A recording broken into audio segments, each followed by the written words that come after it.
അസ്സലാമു അലൈക്കും വറഹ്മത്തുള്ളാഹ്. West Asian north African പ്രദേശങ്ങളിലെ വിവിധ വൈദേശിക ശക്തികളുടെ ഇടപെടലുകളെക്കുറിച്ചാണ് നമ്മൾ സംസാരിക്കുന്നത്. ചരിത്രപരമായി തന്നെ പാശ്ചാത്യ രാജ്യങ്ങളിലെ പല സാമ്രാജ്യങ്ങളും പശ്ചിമേഷ്യൻ നോർത്ത് ആഫ്രിക്കൻ ഭാഗങ്ങളിൽ കൊളോണിവൽക്കരണത്തിൻ്റെ ശ്രമങ്ങൾ നടത്തിയതായി നമുക്ക് കാണാം. അതിൽ ഫ്രാൻസ്, ഇറ്റലി, അതുപോലെ തന്നെ ബ്രിട്ടീഷ്, ഈ സാമ്രാജ്യങ്ങളെല്ലാം അതത് കാലഘട്ടങ്ങളിൽ പലതരത്തിലുള്ള കൊളോണിവൽക്കരണങ്ങൾ നടത്തിയിട്ടുണ്ട്. അത് നോർത്ത് ആഫ്രിക്കൻ, വെസ്റ്റ് ആഫ്രിക്കൻ ഭാഗങ്ങളിൽ ഫ്രാൻസ്, ഇറ്റലി പോലുള്ള രാഷ്ട്രങ്ങളും, അതുപോലെ തന്നെ ഈ വെസ്റ്റ് ഏഷ്യൻ ഭാഗങ്ങളിൽ അധികവും പിന്നീട് ബ്രിട്ടീഷുകാരും അധിനിവേശം നടത്തിയിട്ടുണ്ട്. 1800കളുടെ തുടക്കത്തിൽ തന്നെ നെപ്പോളിയൻ്റെ ഒരു ഫ്രഞ്ച് അധിനിവേശം നമുക്ക് നോർത്ത് ആഫ്രിക്കയുടെ പ്രധാനമായും ഈജിപ്തിലും നമുക്ക് അതിൻ്റെ ഒരു ചരിത്ര പശ്ചാത്തലം കാണാം.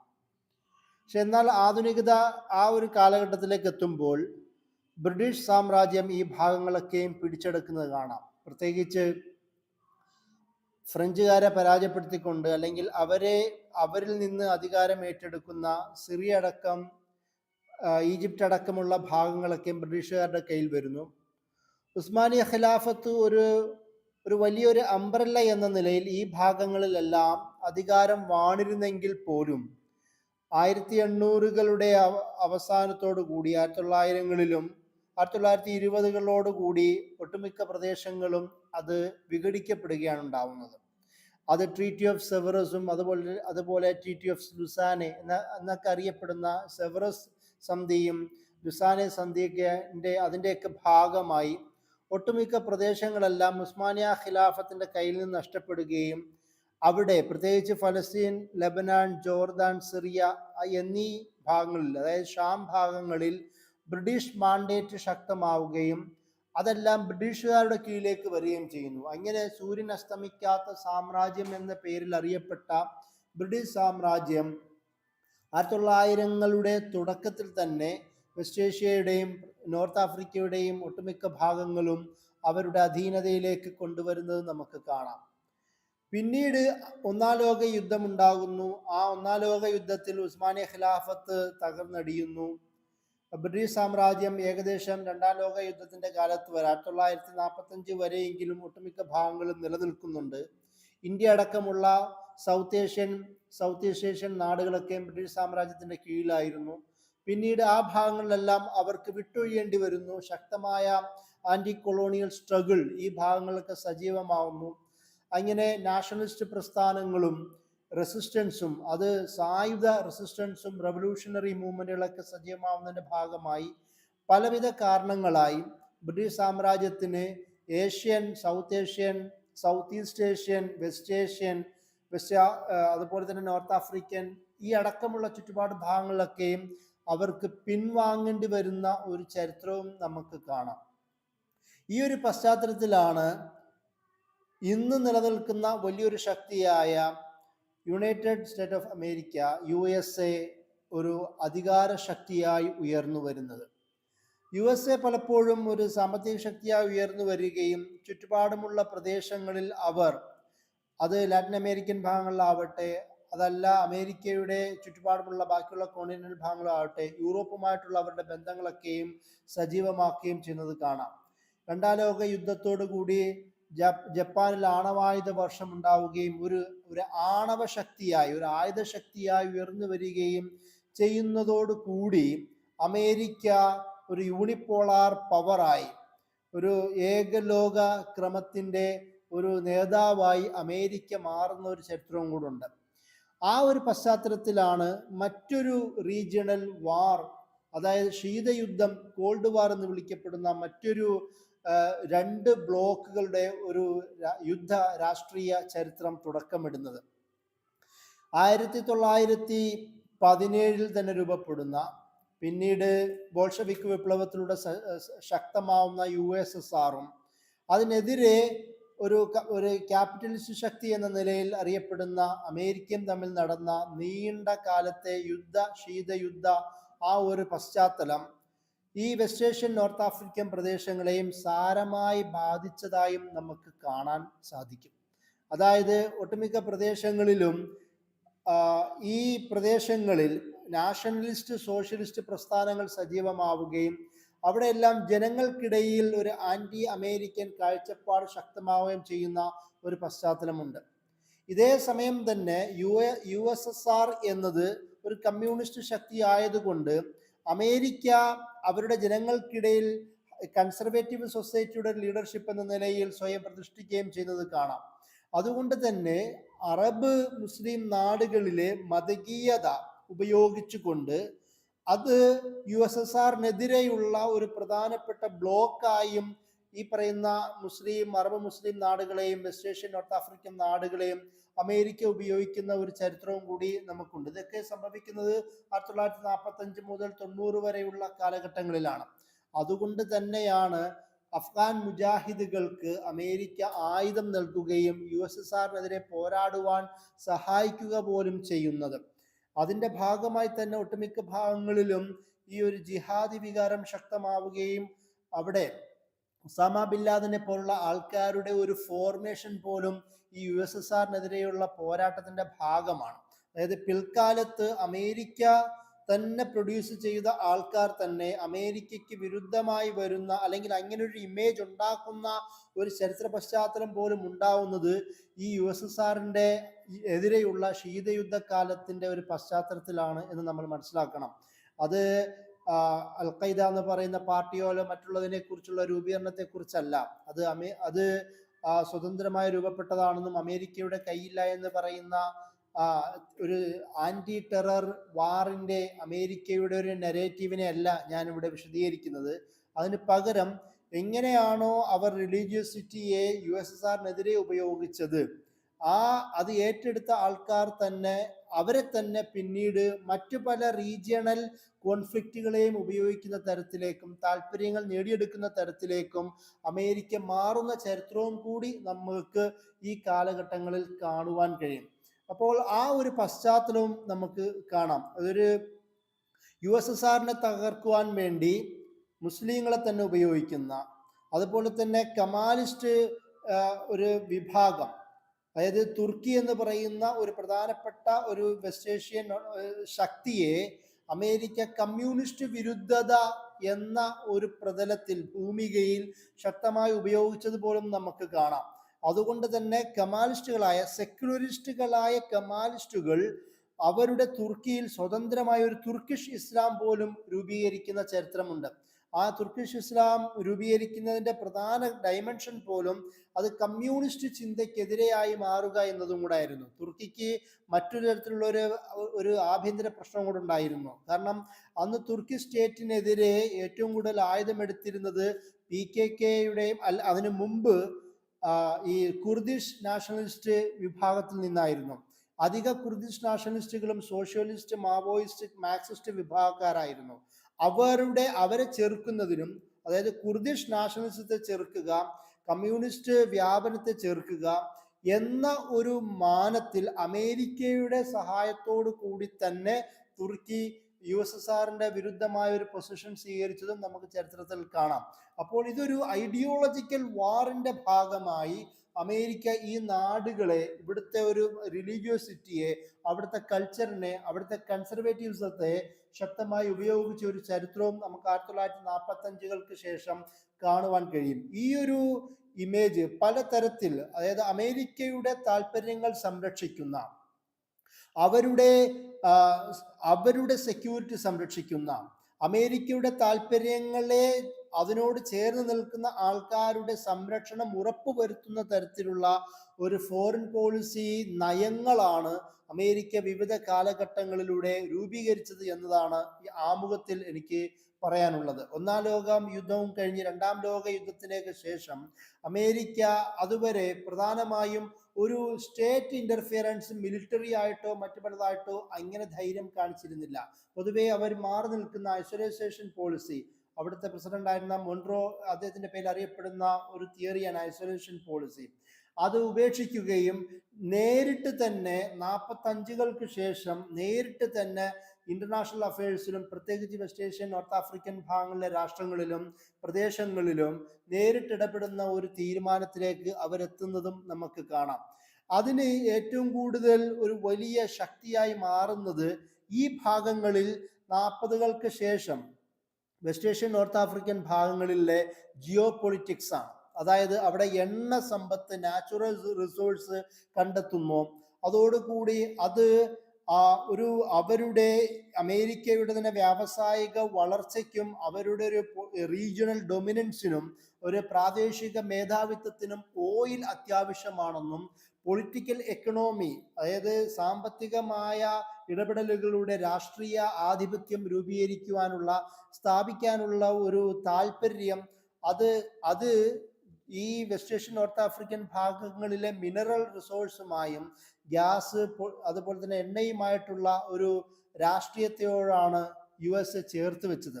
2000 നൂറ്റാണ്ടിൽ തന്നെയും പല തരത്തിലുള്ള ഇടപെടലുകൾ നടത്തിയതായി നമുക്ക് കാണാം. 1918 ബ്രിട്ടീഷുകാർ ഈ ബാഗ്ദാദ് അടക്കമുള്ള ചുറ്റുഭാഗങ്ങളിൽ, ഞാൻ നേരത്തെ പറഞ്ഞല്ലോ 45 ഉള്ളിലാണ്, അതായത് 1950കൾക്കുള്ളിൽ ബ്രിട്ടീഷുകാരായിരുന്നല്ലോ ഈ പ്രദേശത്ത് ഉണ്ടായിരുന്നത്. അതുകൊണ്ട് തന്നെ ബ്രിട്ടീഷുകാർ ഈ ബാഗ്ദാദ് കേന്ദ്രീകരിച്ചുകൊണ്ട് നാച്ചുറൽ റീജിയണൽ റിസോഴ്സിനെ അന്വേഷിച്ചുകൊണ്ട് അവരവരുടെ പ്രധാന കേന്ദ്രമാക്കി മാറ്റിയിരുന്നു.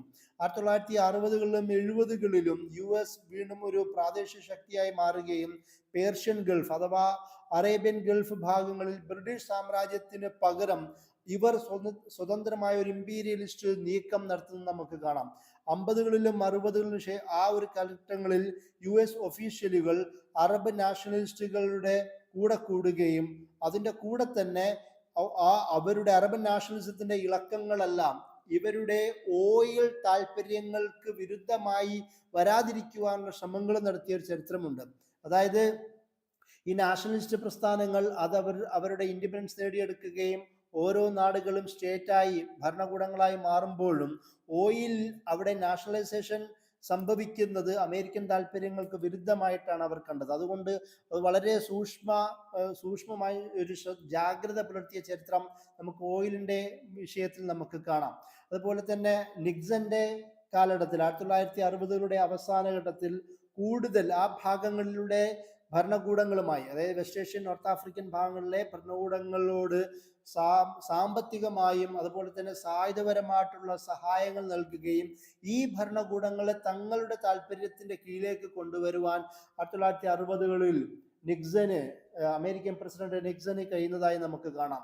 അതിൻ്റെ കൂടെ തന്നെ 70കളുടെ പശ്ചാത്തലത്തോടു കൂടി അമേരിക്ക ആ ഭാഗങ്ങളിലെ പ്രധാനപ്പെട്ട 2 ശക്തികളെ, സൗദി അറേബ്യയെയും ഇറാനിനെയും ഒന്നിച്ചു വിളിച്ചുകൊണ്ട് 2 പേരെയും ഒരു 2 കണ്ടെയ്ൻമെന്റ് പോളിസി എന്ന നിലയിൽ മാറ്റിവെക്കുകയും 2 പേരെയും പരസ്പരത്തിൽ ഒരു സെക്ടേറിയൻ ഡയമെൻഷനിലൂടെ, റീജിയണൽ കോൺഫ്ലിക്റ്റുകളിലൂടെ, അതുപോലെ തന്നെ ടെറിട്ടോറിയൽ കോൺഫ്ലിക്റ്റുകളിലൂടെ, അങ്ങനെ പലതരം മാനങ്ങളിലൂടെ 2 ശക്തികളെയും പരസ്പരം ഡിവൈഡ് ആൻഡ് റൂൾ എന്ന് പറയുന്ന പോളിസി ഉപയോഗിച്ചുകൊണ്ട് ഒരു മാത്സര്യ ബുദ്ധിയായി അവരെ നിയന്ത്രിക്കുന്ന ഒരു ചരിത്രം പോലും നമുക്ക് ഈ ഒരു കാലഘട്ടത്തിൽ കാണാം. അങ്ങനെ ആ ഒരു ഇറാനിനെ തകർക്കുക, കാരണം ഇറാൻ എന്ന് പറയുന്നത് 1979 ഇസ്ലാമിക് റെവല്യൂഷൻ ഉണ്ടാവുന്നതോടുകൂടി അമേരിക്കയ്ക്കും ഇസ്രായേലിനും വിരുദ്ധമായ ഒരു രാഷ്ട്രീയ സാഹചര്യം പേർഷ്യൻ ഗൾഫ് ഭാഗങ്ങളിൽ ശക്തമാവുന്നു. അപ്പോൾ ആ ഇറാനെ തകർക്കുവാൻ വേണ്ടി ഇറാഖിനെ ഉപയോഗിച്ചുകൊണ്ട് 8 വർഷത്തെ യുദ്ധം അമേരിക്ക സമ്പത്തും ആയുധവും നൽകിക്കൊണ്ട് നടത്തുന്നുണ്ട്. എന്നാൽ അത് പരാജയപ്പെടുന്നത് കാണാം. അതിനുശേഷം സൗദി അറേബ്യയെ ഈ ഒരു ഡിവൈഡ് ആൻഡ് പോളിസി ഉപയോഗിച്ചുകൊണ്ട്, സ്ട്രാറ്റജി ഉപയോഗിച്ചുകൊണ്ട് ഇറാനെതിരെ ഒരു യുദ്ധമുഖം തീർക്കുന്നതും, അതായത് ഐഡിയോളജിക്കൽ കോൺഫ്ലിക്റ്റ് തീർക്കുന്നത് നമുക്ക് ഈ ഒരു കാലഘട്ടങ്ങളിൽ നമുക്ക് കാണുവാൻ കഴിയും. അതുപോലെ തന്നെ അതിനുശേഷമാണ് ഇപ്പം ഡൊണാൾഡ് ട്രംപിന്റെ കാലത്താണെങ്കിൽ പോലും ഇറാനെ ഒരു ടാർഗറ്റ് ചെയ്തുകൊണ്ട്, എനിമി എന്ന നിലയിൽ നിർത്തിക്കൊണ്ട് ബാക്കിയുള്ള എല്ലാ സ്റ്റേറ്റുകളുമായിട്ടുള്ള ബന്ധമുണ്ടാക്കുന്ന ഒരു സാഹചര്യത്തിലേക്ക് പോലും ഇപ്പോൾ മാറുന്നതും ഈ ഒരു അവരുടെ പ്രാദേശിക താല്പര്യങ്ങൾ സംരക്ഷിക്കുക എന്നുള്ള അടിസ്ഥാനത്തിലാണ്.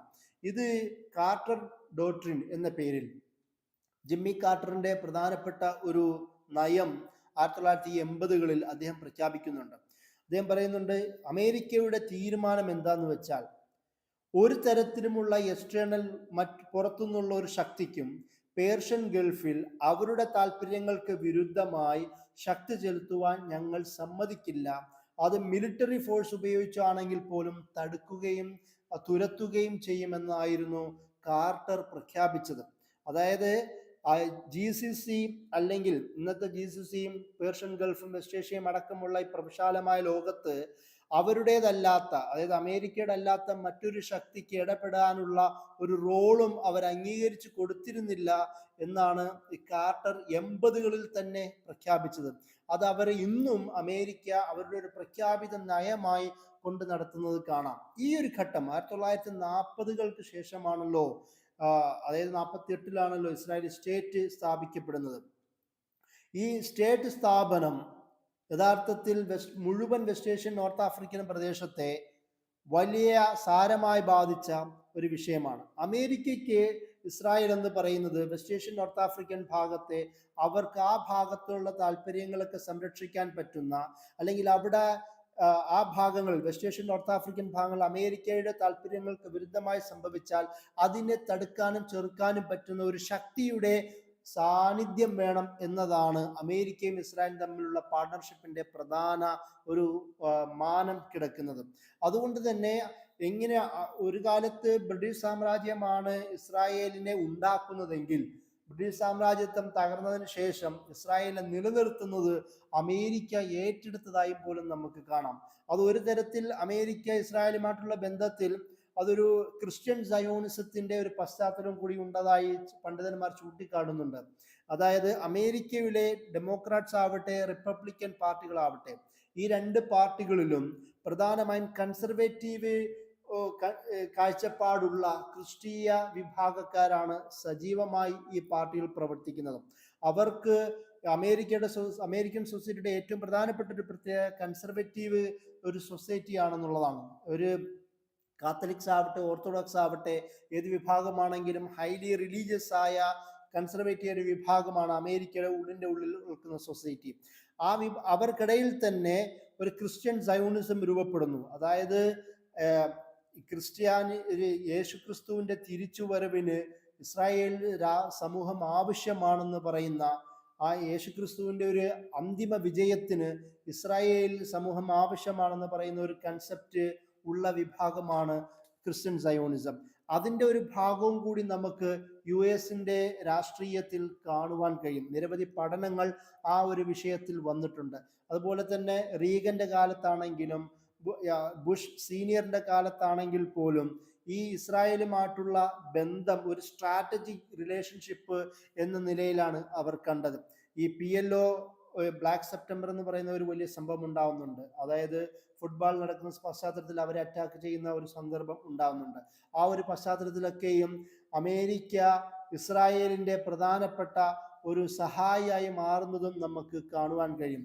1950-കളിലാവട്ടെ 60-കളിലാവട്ടെ ഇസ്രായേലി US ബന്ധം ഒരു ഡിപ്ലോമസി എന്ന നിലയിലായിരുന്നുവെങ്കിൽ പിന്നീട് 67-ലും, അതായത് അറബ് ഇസ്രായേൽ വാറുകളുടെ പശ്ചാത്തലത്തിൽ 73 വരെ US ഇസ്രായേൽ ബന്ധം ഡിപ്ലോമസിയിലും ബാക്കിയുള്ള കാര്യങ്ങളും നിറഞ്ഞിരിക്കുകയായിരുന്നു. ഒരു വെപ്പൺ ഉപയോഗിക്കുന്ന സായുധപരമായ സഹായങ്ങൾ നമുക്ക് അക്കാലത്ത് നേരിട്ട് പ്രത്യക്ഷമായിരുന്നില്ല. എന്നാൽ 1973-ൽ ഈജിപ്തിന്റെ നേതൃത്വത്തിൽ ഇസ്രായേലിനെതിരെയുള്ള യുദ്ധത്തിൽ ഇസ്രായേൽ ജയിച്ചെങ്കിൽ പോലും ഈജിപ്തിന് ധാരാളം നാശമുണ്ടാകുന്നതോട് കൂടിയിട്ടാണ് അമേരിക്ക ഇസ്രായേലിനെ സഹായിക്കാൻ വരുന്നത്. അതായത് അമേരിക്കൻ ഇസ്രായേൽ ബന്ധം എന്ന് പറയുന്നത് ഇസ്രായേൽ അല്ലാത്ത മറ്റുള്ള വെസ്റ്റ് ഏഷ്യൻ നോർത്ത് ആഫ്രിക്കൻ രാഷ്ട്രങ്ങളെ എനിമിയാക്കുന്നു എന്നതാണ്, ഒരു ശത്രുവായി ഒരു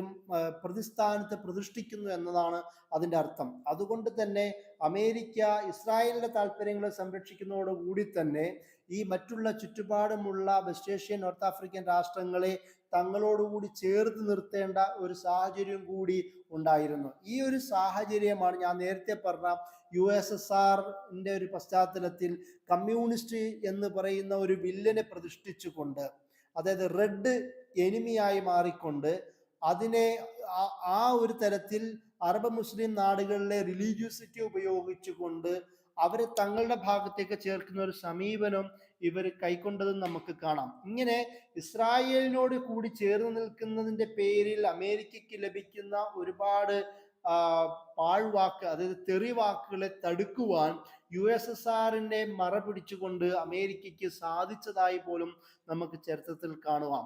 അതേപോലെ ജിമ്മി കാർട്ടറിന്റെ കാലഘട്ടത്തിൽ ഇസ്രായേൽ അറബ് പീസ് മേക്കിങ്ങിന്റെ ഒരു നേതൃത്വത്തിലേക്ക് ഇദ്ദേഹം ഉയർന്നു വരുന്നുണ്ട്. Camp David 1978 camp David accords, അത് ഈജിപ്തിന്റെയും ഇസ്രായേലിനും ഇടയ്ക്ക് ഒരു സമാധാന സന്ധി ഉണ്ടാക്കുക എന്ന പേരിൽ അവരെ ഈജിപ്തിനെ ഇസ്രായേലിന്റെയും അമേരിക്കയുടെയും മുമ്പിൽ കീഴ്വണങ്ങുന്നതിന് ജിമ്മി കാർട്ടറിന് സാധിക്കുന്നതും ഈ ഒരു കാലഘട്ടത്തിലാണ്. അതുപോലെ 1981 മുതൽ 89 വരെയുള്ള കാലഘട്ടങ്ങളിൽ ഈ കോൾഡ് വാറിന്റെ പശ്ചാത്തലത്തിൽ എല്ലാ പ്രശ്നത്തിനും പരിഹാരം എന്ന നിലയിൽ ഇസ്രായേലിനെ ഒരു ഡെമോക്രസിയായി ഉയർത്തി നിർത്തുവാൻ റീഗന് കഴിഞ്ഞതായും അല്ലെങ്കിൽ റീഗൻ ശ്രമിച്ചതായി നമുക്ക് കാണാം.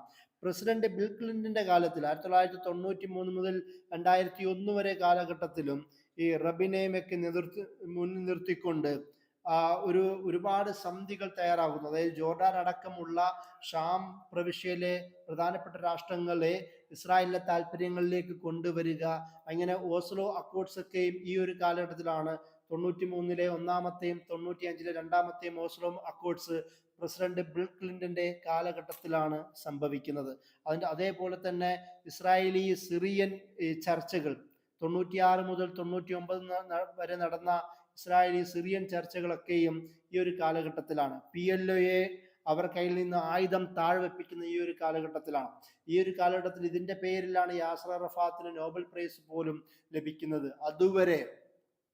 അതുവരെ ഇസ്രായേലി വിരുദ്ധ മുന്നണിയുടെ നേതൃത്വത്തിൽ ഉണ്ടായിരുന്ന ശക്തമായ പോരാട്ടത്തിനുമുണ്ടായിരുന്ന PLO, ഫത്തഹ് പാർട്ടികളെല്ലാം ഇസ്രായേലിന്റെയും അമേരിക്കയുടെയും താല്പര്യത്തിന് അടിപ്പെടുന്ന ഒരു കഥ പോലും സംഭവിക്കുന്നത് ഈ ഒരു ക്ലിന്റന്റെ, അതായത് ഈ ഒരു 2001 വരെയുള്ള കാലഘട്ടത്തിലാണ് എന്ന് നമ്മൾ മനസ്സിലാക്കണം. അതുപോലെ തന്നെയാണ് പിന്നീടും സംഭവിക്കുന്നത്. അതായത് ലിങ്കൺ ജോൺസന്റെ കാലഘട്ടത്തിലാണെങ്കിലും ഇതേപോലെ തന്നെ നിരവധി ബന്ധങ്ങൾ ഇസ്രായേലുമായി സംഭവിക്കുന്നുണ്ട്. പിന്നീട് ഇസ്രായേലുമായിട്ടുള്ള ഈ ബന്ധം ബാക്കിയുള്ള, ഞാൻ നേരത്തെ പറഞ്ഞതുപോലെ ബാക്കിയുള്ള രാഷ്ട്രങ്ങളുമായിട്ടുള്ള അവരുടെ റിലേഷൻഷിപ്പ്, അത് വിവിധ വിപണികളാവട്ടെ മറ്റുള്ള കാര്യങ്ങളാവട്ടെ, അത് വലിയൊരു പ്രശ്നങ്ങൾ ഉണ്ടാക്കുന്നു. അതിന്റെ പേരിലാണ് 1973 ഓയിൽ എംബാർഗോ ഫൈസൽ രാജാവ് സൗദി അറേബ്യയിൽ പ്രഖ്യാപിക്കുന്നത്. അതായത് ഇസ്രായേലുമായി ചേർന്ന് നിൽക്കുന്ന ആരൊക്കെയുണ്ടോ അവർക്കെതിരെ ഒരു ഓയിൽ ഉപരോധം ചെയ്യുവാൻ ഫൈസൽ രാജാവ് തയ്യാറാവുകയും അതിന്റെ പേരിൽ തന്നെ അദ്ദേഹം വധിക്കപ്പെടുന്നത് പോലും നമുക്ക് പിന്നീട് ചരിത്രത്തിൽ കാണാം. ഇന്ന് ഈ വെസ്റ്റ് ഏഷ്യൻ നോർത്ത് ആഫ്രിക്കൻ ഭാഗത്തെ തങ്ങളുടെ വരിയിലേക്ക് കൊണ്ടുവരുവാൻ വേണ്ടി ചരിത്രപരമായി തന്നെ ഇസ്രായേലിന് ബില്യൺ 3.8 ബില്യനാണ് 2022 അവർ നൽകിയത്. കഴിഞ്ഞ വർഷം 2024 അമേരിക്ക 20 ബില്യൺ ആണ് അവര് യുദ്ധവും അതുപോലെ തന്നെ ബാക്കിയുള്ള യുദ്ധ സാമഗ്രികളും നൽകുവാൻ വേണ്ടി ഇസ്രായേലിന് തയ്യാറായത്. ഈ ഡൊണാൾഡ് ട്രംപ് അധികാരത്തിലേറിയതിനു ശേഷം 12 ബില്യനാണ് പലതരത്തിലുള്ള ആയുധ സമാഹാരങ്ങളും മറ്റും സഹായിക്കുവാൻ വേണ്ടി ഇസ്രായേലിന് വേണ്ടി അമേരിക്ക നൽകിയത്. അങ്ങനെ ഈ അമേരിക്കയും ഇസ്രായേലുമായിട്ടുള്ള ഈ ബന്ധം യഥാർത്ഥത്തിൽ അത് ബാക്കിയുള്ള പ്രദേശങ്ങളിലെ രാഷ്ട്രീയത്തെ നിയന്ത്രിക്കുവാൻ ഇസ്രായേൽ ആവശ്യമാണ് എന്നതുകൊണ്ടാണ്. നോക്കുക, അറബ് സ്പ്രിങ് ആദ്യം സംഭവിക്കുന്ന തുനീഷ്യയ്ക്ക് ശേഷം പിന്നീട് ഈജിപ്തിലേക്കാണ് പോകുന്നത്. നമുക്കറിയാവുന്നതുപോലെ ഈജിപ്തിൽ എന്ത് സംഭവിക്കുന്നു അത് ഫലസ്തീനിൽ ബാധിക്കുന്നു, അല്ലെങ്കിൽ ഫലസ്തീനിൽ എന്താണോ സംഭവിക്കുന്നത് അത് ഈജിപ്തിലും ബാധിക്കുന്നു. അതുകൊണ്ട് ഈജിപ്തിൽ സംഭവിച്ച അറബ് സ്പ്രിങ്ങിന് ശേഷം അവിടെ ഇഖ്വാൻ മുസ്ലിമുൻ അധികാരത്തിലേറുന്നു. ആ ഇഖ്വാൻ മുസ്ലിമുൻ ആദ്യം ചെയ്യുന്നത് ഫലസ്തീനുമായിട്ടുള്ള ബന്ധം പുതുക്കലും അവർക്ക് വേണ്ടിയുള്ള സഹായ സഹകരണങ്ങളും ചെയ്യുകയായിരുന്നു.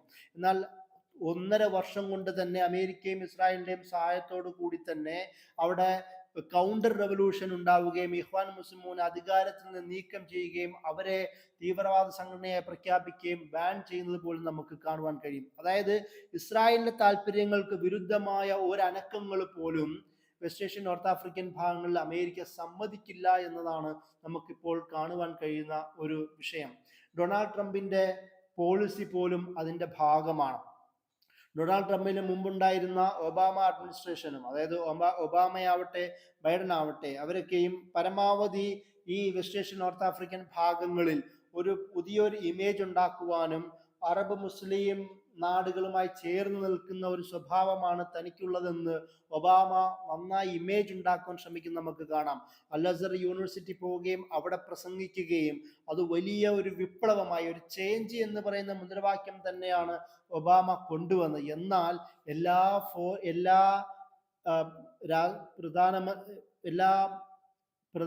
പ്രസിഡന്റുമാരെ പോലെ തന്നെ ഒബാമയ്ക്കും അമേരിക്കയുടെ ഫോറിൻ പോളിസിയിൽ പ്രത്യേക മാറ്റം വരുത്തുവാൻ കഴിഞ്ഞില്ല എന്നതാണ് നമുക്ക് ചരിത്രത്തിൽ കാണുവാൻ കഴിയുന്നത്.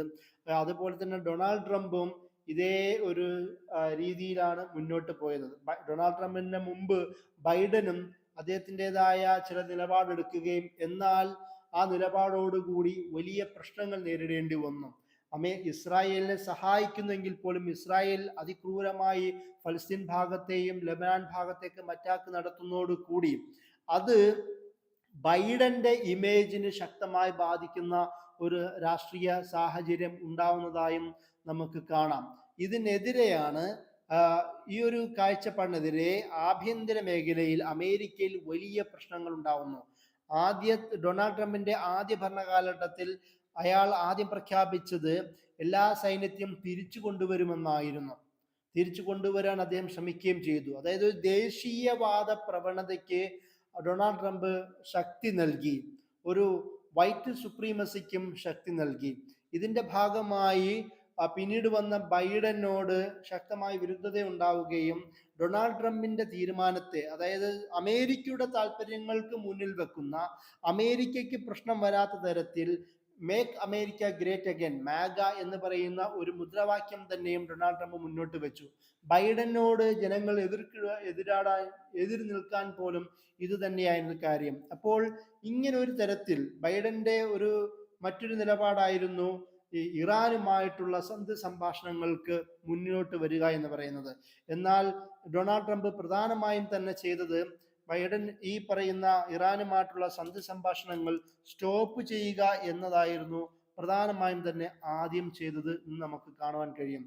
എല്ലാ മുൻകാല രാഷ്ട്രപതിമാരെ പോലെ, പ്രസിഡന്റുമാരെ പോലെ ഡൊണാൾഡ് ട്രംപും ഇസ്രായേലിന് വേണ്ടി സംസാരിക്കുക, അതുപോലെ തന്നെ ജെറൂസലേമിലേക്ക് US എംബസി മാറ്റുക, അതിനെ ക്യാപിറ്റലായി പ്രഖ്യാപിക്കുക, അതിൻ്റെ കൂടെ തന്നെ ഇറാനെ വീണ്ടും പ്രതിസ്ഥാനം നിർത്തുകയും ന്യൂക്ലിയർ ഡീലുമായി ബന്ധപ്പെട്ട വിവാദങ്ങളിലേക്ക് വീണ്ടും തിരിച്ചു പോവുക, അതിൻ്റെ കൂടെ തന്നെ ഇസ്രായേലിൻ്റെ സിറിയയുടെ ഗൂലാൻ ഹൈറ്റ്സിലുള്ള അവരുടെ അധിനിവേശത്തെ അംഗീകരിച്ച് നൽകുക, അതിൻ്റെ കൂടെ 2017-20 വരെ നീണ്ടുനിന്ന ആ ഒരു കാലഘട്ടത്തിൽ അബ്രഹാം അക്കോർഡ്സ് എന്ന് പറയുന്ന ഒരു പുതിയ സന്ധി ചുട്ടെടുക്കുകയും അത് UAE, ബഹ്റൈൻ, ഒമാൻ അടക്കമുള്ള, പിന്നീട് സുഡാൻ അടക്കമുള്ള, അവസാനം സൗദി അറേബ്യ അടക്കമുള്ള രാഷ്ട്രങ്ങളെ തങ്ങളുടെ താല്പര്യത്തിലേക്ക് കൊണ്ടുവരുവാനും ഇവരെയൊക്കെയും ഇസ്രായേലിനുമായി നോർമലൈസ് ചെയ്യുന്ന ഒരു രാഷ്ട്രീയ സാഹചര്യം ഉണ്ടാക്കുവാനും പോലും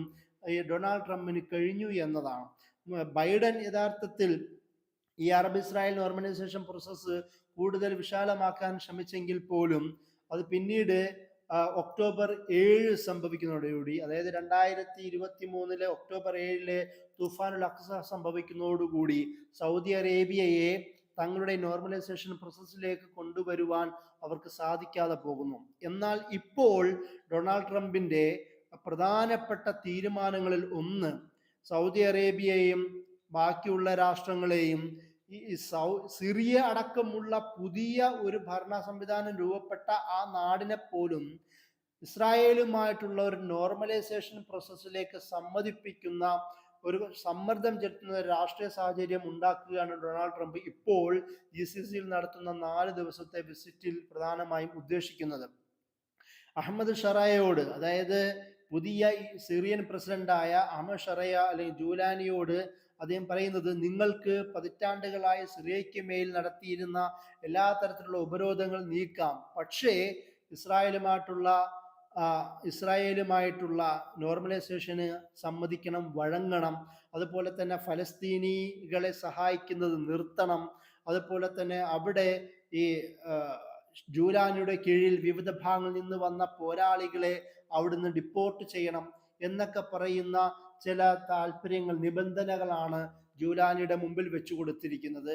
ഒരു പുതിയൊരു രാഷ്ട്രം കയ്യിൽ വന്ന ജൂലാനി ആ രാഷ്ട്രത്തിന്റെ അല്ലെങ്കിൽ തൻ്റെ അധികാരത്തെയും അയാളുടെ ഇപ്പോൾ നിൽക്കുന്ന ഭദ്രത നിലനിർത്തുവാൻ അമേരിക്കയുടെ താല്പര്യങ്ങൾക്ക് വഴങ്ങുമോ എന്നത് കണ്ടറിയേണ്ടതാണ്.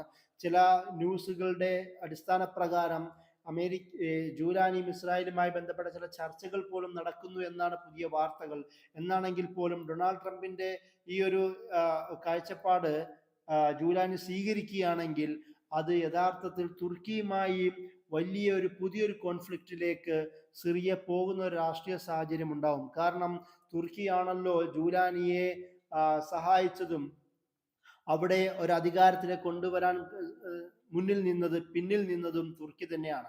അതുകൊണ്ട് തന്നെ ജൂലാനി ഇസ്രായേലുമായി ഒരു സന്ധി സംഭാഷണം തയ്യാറാവുകയും നോർമലൈസേഷന് തയ്യാറാവുകയാണെങ്കിൽ അത് തുർക്കിയുടെ താല്പര്യങ്ങൾക്ക് വിരുദ്ധമായി മാറുന്നു എന്നത് ഒരു പ്രധാനപ്പെട്ട വിഷയമാണ്. യഥാർത്ഥത്തിൽ ഒരു പക്ഷേ ഡൊണാൾഡ് ട്രംപ് അത് തന്നെയായിരിക്കാം ഉദ്ദേശിച്ചിരിക്കുന്നത്. അതായത് ജൂലാനിയുടെ പ്രധാനപ്പെട്ട സഹായിയായ തുർക്കിയെയും ബാക്കിയുള്ള ഖത്തറടക്കമുള്ള അല്ലെങ്കിൽ ഇറാൻ അടക്കമുള്ള രാഷ്ട്രങ്ങളെ തമ്മിൽ പിണക്കുക എന്നത് പോലും ഡൊണാൾഡ് ട്രംപിന്റെ ഈ ഒരു പുതിയ വിസിറ്റിന്റെ പിന്നിലുണ്ട് എന്ന് പ്രധാനമായി നമ്മൾ സംശയിക്കേണ്ടിയിരിക്കുന്നു എന്നതാണ് ഈ ഒരു വിഷയത്തിൽ നമ്മൾ മനസ്സിലാക്കേണ്ട ഒരു കാര്യം. അതുപോലെ തന്നെ ഡൊണാൾഡ് ട്രംപ് ഇപ്പോൾ നമ്മൾ വീണ്ടും കാണുന്നത് അവസാനം നടത്തിയ ഡൊണാൾഡ് ട്രംപിന്റെ പ്രഖ്യാപനങ്ങളിലെല്ലാം ഇറാൻ വിരുദ്ധത വീണ്ടും എടുത്തു പറയുക, ആ ഒരു പുതിയൊരു കാഴ്ചപ്പാടിലേക്ക് നമുക്ക് കാണാം. അതായത് GCC നാടുകളിൽ ആദ്യം സൗദി അറേബ്യയും പിന്നീട് ഖത്തറും അതിൻ്റെ കൂടെ തന്നെ അഹമ്മദ് ഷറയെയും എർദുഗാനുമായി ഫോൺ വഴി കോണ്ടാക്ട് ചെയ്യുകയും ചെയ്യുന്നു.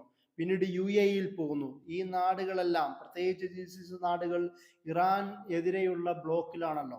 അപ്പോൾ ആ ഒരു കാഴ്ചപ്പാട് അല്ലെങ്കിൽ ആ ഒരു ഇമേജ് ഉണ്ടാക്കുകയും ഈ പറയുന്ന പലതരം പോളിസികളിലൂടെ ഇറാനെതിരെ ശക്തമായിട്ടുള്ള ഒരു സമ്മർദ്ദ ശക്തി രൂപപ്പെടുത്തുകയും ചെയ്യുക എന്നതും കൂടാണ്. നമ്മൾ ഇതിൻ്റെ കൂടെ മനസ്സിലാക്കേണ്ടത് കഴിഞ്ഞ മാസങ്ങളിൽ തന്നെ ഇറാനും സൗദി അറേബ്യയും തമ്മിലുള്ള ചില ചർച്ചകൾ പോലും നടക്കുന്നുണ്ടായിരുന്നു. ഓൾറെഡി തന്നെ ഖത്തറും തുർക്കിയും തമ്മിൽ നല്ല ബന്ധമുണ്ട്. അതിൻ്റെ ഒരു ഭാഗമായും ഇറാന് സൗദി അറേബ്യയുമായിട്ട് പോലും ചില നീക്കുപോക്കുകൾക്ക് തയ്യാറായിട്ടുണ്ട്. ഒരു പക്ഷേ പുതിയതായി രൂപപ്പെട്ടു വരുന്ന ഈ ഒരു മാറ്റങ്ങൾക്ക് വിഘാതം സൃഷ്ടിക്കുക എന്നത് പോലും ഡൊണാൾഡ് ട്രംപിന്റെ ഒരു യാത്രയുടെ പിന്നിലുണ്ട് എന്ന് നമ്മൾ സംശയിക്കേണ്ടിയിരിക്കുന്നു. ഈ അമേരിക്കയുടെ ഒരുപാട് സാമ്പത്തിക പ്രശ്നങ്ങൾ നേരിടുന്ന അമേരിക്കയുടെ സാമ്പത്തികമായ വളർച്ച ലക്ഷ്യം വെച്ചുകൊണ്ടും നേരത്തെ പറഞ്ഞതുപോലെ അവരുടെ റീജിയണൽ സെക്യൂരിറ്റി ഉറപ്പുവരുത്തുവാൻ വേണ്ടിയും ഇസ്രായേലിനോടുള്ള നോർമലൈസേഷൻ എന്ന് പറയുന്ന ഒരു കാഴ്ചപ്പാടുണ്ടാക്കുവാൻ വേണ്ടിയും ഒക്കെയാണ് ഈ ഒരു യാത്രയുടെ പ്രധാന ലക്ഷ്യം. പക്ഷേ ഈ യാത്രയിൽ നമ്മൾ പ്രധാനമായും മനസ്സിലാക്കേണ്ട മറ്റൊരു പ്രധാനപ്പെട്ട വിഷയം, ഇവിടെ വെസ്റ്റ് ഏഷ്യൻ നാടുകളിൽ കറങ്ങുന്ന ഡൊണാൾഡ് ട്രംപ് പക്ഷേ ഇസ്രായേലിൽ യാത്ര ചെയ്യുന്നില്ല. കാരണം അവസാനം നടത്തിയ ട്രൂസിന്റെ ഭാഗമായി ഇസ്രായേൽ അത് ലംഘിക്കുകയും അതിൻ്റെ ഭാഗമായി തന്നെ ഡൊണാൾഡ് ട്രംപും നെതന്യാഹുവും തമ്മിൽ പിണങ്ങുകയും ചെയ്തു എന്ന് പറഞ്ഞ ചില വാർത്തകൾ കാണാം. അത് മാത്രമല്ല, ഹാരറ്റ്സ് അടക്കമുള്ള ഇസ്രായേലിലെ പ്രധാന പത്രങ്ങൾ തന്നെ അമേരിക്കയെ ബിട്രയർ, ചതിയനും വഞ്ചകനുമായി ചിത്രീകരിക്കുന്ന കാഴ്ചപ്പാടുകളിലേക്ക് വളരുന്ന ഒരു സാഹചര്യം കൂടിയിട്ടുണ്ട്. എന്ന് മാത്രമല്ല, ഇപ്പോൾ ഈ പറയുന്ന സൗദിയുമായും മറ്റുള്ള ഭാഗങ്ങളുമായിട്ടുള്ള ഈ നീക്കുപോക്കുകളെല്ലാം അത് ഇസ്രായേലിന്റെ താല്പര്യങ്ങൾക്ക് വിരുദ്ധമായി അവർ കാണുന്നു. അതിൻ്റെ കൂടെ അവസാനം ഹമാസിന്റെ ഏറ്റവും വലിയ സ്ട്രാറ്റജിക് ഒരു നയതന്ത്ര വിജയം കൂടായിരുന്നു അമേരിക്കൻ ഹോസ്റ്റേജായ ബന്ദിയായ ഒരാളെ വിട്ടുകൊടുക്കുന്നു. അതോടുകൂടി ഡൊണാൾഡ് ട്രംപിന്റെ അല്ലെങ്കിൽ അമേരിക്കൻ പോളിസി ഹമാസിനോട് ചായ്വെന്ന് നിൽക്കുന്നു എന്ന ഒരു തോന്നൽ ഇസ്രായേലിന് പോലും ഉണ്ടാവുന്നതും ഇസ്രായേലുമായി റിഫ്റ്റ് ഉണ്ടാവുന്നതും അമേരിക്കയുടെ ഒരു സഹായം ഞങ്ങൾക്ക് റീജിയണലി ആവശ്യമില്ല എന്ന തരത്തിലുള്ള പ്രസ്താവനകൾ പോലും ഇവർക്കിടയിൽ സജീവമാവുന്നതും കാണാം. ഈ തരത്തിലുള്ള ഒരു വികാസം ഈ വെസ്റ്റ് ഏഷ്യൻ നോർത്ത് ആഫ്രിക്കൻ ഭാഗങ്ങളിൽ ഇപ്പോൾ സജീവമായി കൊണ്ടിരിക്കുകയാണ്. ഒരു കാര്യം നമ്മൾ പ്രത്യേകം ശ്രദ്ധിക്കേണ്ടത്, ഒരു യൂണിപോളാർ സിസ്റ്റത്തിൽ നിന്ന് മറ്റൊരു മാറ്റം സൃഷ്ടിച്ചതാണ് അറബ് സ്പ്രിങ്ങിന്റെ ഉദയം. അത് എല്ലാ രാഷ്ട്രങ്ങളും അല്ലെങ്കിൽ ജനങ്ങളെല്ലാം അമേരിക്കയുടെ പ്രതാപം അംഗീകരിക്കുന്നതാണ് എന്ന് പറയുന്ന ഒരു കാഴ്ചപ്പാടിനെ മാറ്റുവാനും അതുപോലെ തന്നെ ഒരു മൾട്ടിപോളാർ സിസ്റ്റം ഉണ്ടാക്കുവാനും ഈ അറബ് സ്പ്രിങ്ങിന് സാധിച്ചു. ഇറാനും സൗദി അറേബ്യയും ഖത്തർ, ഏറ്റവും ചെറിയ രാഷ്ട്രങ്ങളിൽ ഒന്നായ ഖത്തറും പിന്നീട് തുർക്കിയുമെല്ലാം റീജിയണിൽ പവർഫുള്ളായ രാഷ്ട്രങ്ങളായി മാറുകയും അവർക്ക് വിവിധ താല്പര്യങ്ങൾ ഉണ്ടാവുകയും ചെയ്യുന്നു. അതിൻ്റെ കൂടെ തന്നെ റഷ്യയും ചൈനയും അടക്കമുള്ള പ്രധാന ശക്തികളും ഈ ഭാഗങ്ങളിൽ അവരുടേതായ ഭാഗധേയം നിർവഹിക്കുന്നതും അമേരിക്കയുടെ താല്പര്യങ്ങൾക്ക് ഒരു വിഘാതം സൃഷ്ടിക്കുന്നുണ്ട്. അതുകൊണ്ട് തന്നെ ഒരു യൂണിപോളാർ സംവിധാനത്തിൽ നിന്ന് മാറി ചൈനയുടെയും റഷ്യയുടെയും ഒക്കെ ഇടപെടലുകളെ കുറയ്ക്കുവാനും കൂടി ഒരുപക്ഷെ ഡൊണാൾഡ് ട്രംപിന്റെ ഈ യാത്രയുടെ ലക്ഷ്യമായി മാറുന്നു എന്നതും കൂടി നമ്മൾ മനസ്സിലാക്കേണ്ട ഒരു വിഷയമാണ്. ഇതിൻ്റെ കൂടെ തന്നെ മനസ്സിലാക്കേണ്ടതാണ് ഈ വാർ ഓൺ ടെറർ. ഇറാഖ് അടക്കമുള്ള നാട്ടുകളിൽ സദ്ദാം ഹുസൈനെ പരാജയപ്പെടുത്തിക്കൊണ്ട് അവിടെ ടെററിനെതിരെ ഒരു യുദ്ധം എന്ന പേരിൽ സദ്ദാം ഹുസൈൻ തകർക്കുകയും ഇറാഖിനെ തകർക്കുകയും ചെയ്യുന്നു. അതിൻ്റെ കൂടെ തന്നെ ഇസ്ലാമോഫോബിയ സജീവമാക്കുവാൻ വേണ്ടി ഹോളിവുഡിൽ ധാരാളം സിനിമകൾ രൂപപ്പെടുന്നു. അതിൻ്റെ കൂടെ തന്നെ അവിടെ ഡെമോക്രറ്റൈസേഷൻ പ്രോസസ് എന്ന പേരിൽ അവിടെയുള്ള അധികാരികളെ തൂത്തെറിയുകയും തങ്ങൾക്ക് താല്പര്യമുള്ള ഏകാധിപതികളെ നിലനിർത്തുകയും ചെയ്യുന്ന ഒരു ഡബിൾ സ്റ്റാൻഡേർഡ് നമുക്ക് അമേരിക്കയുടെ ഈ നയങ്ങളിലും കാണുവാൻ കഴിയും. ഇപ്പോൾ ഇങ്ങനെ ഈ നിയമങ്ങളിലൂടെ, ഇവരുടെ ഈ ഒരു നീക്കങ്ങളിലൂടെ അമേരിക്ക പ്രധാനമായും ഉദ്ദേശിക്കുന്നത് ബഹ്റൈൻ, ഖത്തർ, കുവൈത്ത് അടക്കമുള്ള മറ്റുള്ള ഭാഗങ്ങളിൽ അവരുടെ ഒരു മിലിറ്ററി പ്രസൻസ് ശക്തമാക്കുക. അതുപോലെ തന്നെ ഈ അമേരിക്കയുടെ താല്പര്യങ്ങൾ വിഘാതമായി ആരൊക്കെ ഉണ്ടോ, പ്രധാനമായി ഇറാനെ പ്രതിസ്ഥാനത്ത് നിർത്തിക്കൊണ്ട് മറ്റൊരു ബ്ലോക്കിന്റെ രൂപീകരണം ഉറപ്പുവരുത്തുകയും അത് അങ്ങനെ തന്നെ ശക്തമായി നിലനിർത്തുകയും ചെയ്യുക എന്നതാണ്. അമേരിക്കയുടെ പ്രധാനപ്പെട്ട ഒരു കൺസെപ്റ്റ് പോലും ഒരിക്കലും നമ്മൾക്കൊരു പെർമനന്റ് ശത്രുവോ സുഹൃത്തുക്കളോ ഇല്ല എന്നതാണ്. അവർക്ക് ഒരു പെർമനന്റ് ഇൻട്രസ്റ്റ് മാത്രം, എന്നെന്ന് നിലനിൽക്കുന്ന താല്പര്യങ്ങൾ മാത്രമാണുള്ളത്. അതിൻ്റെ അടിസ്ഥാനത്തിൽ ഒരുപക്ഷെ ഇപ്പോൾ ഇസ്രായേലുമായി ഇടഞ്ഞു നിൽക്കുന്നത് പോലും ഈ ഒരു കൺസെപ്റ്റിനെ മുന്നിൽ വെച്ചുകൊണ്ടാണ് എന്ന് നമ്മൾ മനസ്സിലാക്കേണ്ടതുണ്ട്. അപ്പോൾ ഇങ്ങനെ നീണ്ട ഒരു ചരിത്രം അമേരിക്കയുടെ പലവിധ കാരണങ്ങളാൽ, അമേരിക്ക ഇസ്രായേലിന്റെ സെക്യൂരിറ്റി ഉറപ്പുവരുത്തുന്നുണ്ടെങ്കിൽ പോലും അവരുടെ താല്പര്യങ്ങൾക്ക് അടിസ്ഥാനത്തിലുള്ള സെക്യൂരിറ്റി ഉറപ്പുവരുത്താനാണ് അമേരിക്ക ആഗ്രഹിക്കുന്നത്. അതുപോലെ തന്നെ ഓയിൽ തങ്ങളിലേക്ക് ആ ഒരു ഫ്ലോയിൽ യാതൊരു വിഘാതം സൃഷ്ടിക്കാതിരിക്കാൻ അവരുടെ റീജിയണൽ സെക്യൂരിറ്റിയിൽ താല്പര്യങ്ങൾ ഉണ്ടാക്കുന്നു. അതുപോലെ തന്നെ അമേരിക്കയുടെ ഐഡിയോളജിക്കലായോ അല്ലെങ്കിൽ അമേരിക്കയുടെ പ്രാദേശിക താല്പര്യങ്ങൾക്ക് വിരുദ്ധമായി ആരൊക്കെയുണ്ടോ അവരെയൊക്കെ കണ്ടെയ്ൻ ചെയ്യുവാൻ, അത് ഇറാൻ ആവട്ടെ തുർക്കി ആവട്ടെ, ഇവരെയൊക്കെയും ശക്തമായും അവരതിന് ഉപയോഗിക്കുന്നു.